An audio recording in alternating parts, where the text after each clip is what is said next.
বর্তমান বাজার পরিস্থিতি এবং সার্বিক কিছু দিক পর্যবেক্ষণ করে দেখা যাচ্ছে সবজি চাষের 3টি ভুলের জন্য আমরা বারবার লসের সম্মুখীন হই, অথচ চাইলেই এই ভুলগুলো সমাধানযোগ্য। তো লস হওয়ার অন্যতম 3টি ভুলের সমাধান এবং লাভবান হওয়ার মূল মন্ত্র তুলে ধরা হয়েছে এই ভিডিওতে। আপনি যদি মনে করেন যে এই ভুলগুলির সমাধান জেনে রাখা অতীব জরুরি বা এই ভুলগুলির সমাধান জানার দরকার, তাহলে ভিডিওটি শেষ পর্যন্ত দেখতে থাকুন। তো প্রথমে আমরা যে ভুলটা করি সেটা হচ্ছে ভুল জমি নির্বাচন। আপনারা জানেন সবজি চাষের জন্য দোআঁশ, বেলে এবং বেলে দোআঁশ মাটি উত্তম। তবে হ্যাঁ, খরা মৌসুমে উর্বর এঁটেল মাটিতেও চাষ করা যায়। এঁটেল মাটিতে যেহেতু পানি ধরে রাখার ক্ষমতা বেশি থাকে, তাই বর্ষা মৌসুমে এঁটেল মাটি নির্বাচন করা ভুল সিদ্ধান্ত। দেখেন, জুন জুলাই মাস যেহেতু বর্ষাকাল, প্রচুর বৃষ্টি হবে। সঠিক পানি নিষ্কাশনের ব্যবস্থা না থাকা সত্ত্বেও আমরা যদি সেই জমিতে এখন সব ফসল ফলিয়ে লাভের আশা করি, তাহলে সেটা অবশ্যই ভুল সিদ্ধান্ত।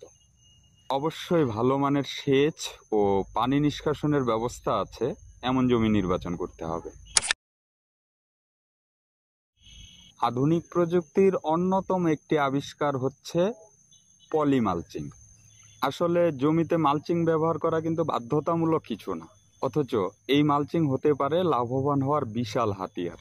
আমরা যদি মালচিং ছাড়া চাষ করি, তাহলে জমিতে নিয়মিত সেচ দিতে হয়। আগাছা নিড়ানির ঝামেলা কিন্তু ফসল শেষ না হওয়া পর্যন্ত চলমান রাখতে হয়। তাছাড়া সূর্যের আলো সরাসরি মাটিতে পড়ায় মাটি অনেক গরম হয়ে গাছের স্বাভাবিক খাদ্য গ্রহণে বাধা সৃষ্টি করে। এতে করে গাছের অনেক রোগবালাইয়ের আক্রমণের শিকার হয়, ফলে অনেক সময় আমরা কাঙ্ক্ষিত ফলন ফলাতে ব্যর্থ হই। বিশেষ করে বেলে এবং বেলে দোআঁশ মাটির ক্ষেত্রে এই বিষয়টি লক্ষ্য করা যায়।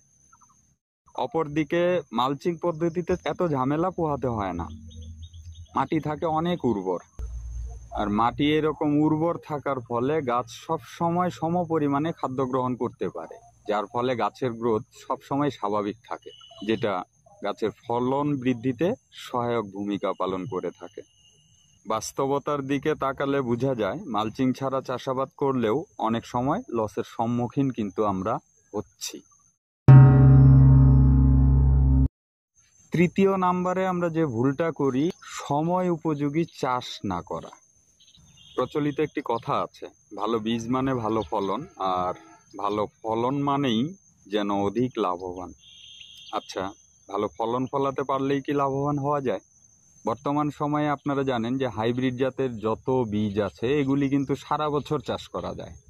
প্রতিটি সবজির বীজ দেখবেন অতি শীতকাল ব্যতীত সারা বছর চাষযোগ্য। যে সময়ে সবজি বাজারজাত করলে অধিক মুনাফায় বিক্রি করা সম্ভব, আমার দৃষ্টিতে সেটাই হচ্ছে উপযুক্ত সময়। দুইটা সময়কে টার্গেট করে সবজি চাষ করলে লসের সম্ভাবনা খুব কম থাকে। একটা হচ্ছে শীতকালীন সবজি শেষ হয়ে যাওয়ার পরবর্তী সময়টা, এবং গ্রীষ্মকালীন সবজি ভরপুর আমদানি না হওয়া পর্যন্ত।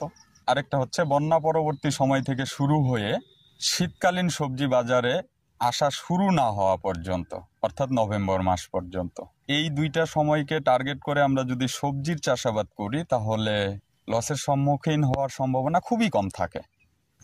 তো কৃষি কাজের সামান্য অভিজ্ঞতা থেকে যতটুকু জানতে পেরেছি বা আমি আমার অ্যানালাইসিসে যতটুকু পেয়েছি, সেটাই আপনাদের জানানোর চেষ্টা করি এবং আপনাদের কাছে শেয়ার করার চেষ্টা করি, যাতে সামান্য হলেও আপনাদের উপকারে আসে। তো দর্শক, এই ছিল আসলে আজকের ভিডিওর তথ্যগুলি যদি আপনাদের ভালো লাগে এবং উপকারী মনে হয়, তাহলে ভিডিওটিতে একটি লাইক দিয়ে যাবেন। আর যদি মনে হয় চ্যানেলটি সাবস্ক্রাইব করার মতো, তাহলে সাবস্ক্রাইব করে রাখবেন। ভালো থাকবেন, দেখা হচ্ছে পরবর্তী কোনো ভিডিওতে। আসসালামু আলাইকুম ওয়া রাহমাতুল্লাহ। আধুনিক কৃষি যোদ্ধা, দেশের গর্বিত সন্তান।